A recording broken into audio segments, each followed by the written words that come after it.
এ হলো আমাদের বিখ্যাত ডুলবাদক মুস্তফা পাগলা ভাই।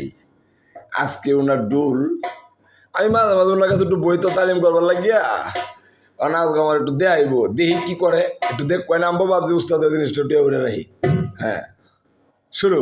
বন্ধু এমন হলে আমার বাড়ি আড়াইশো না,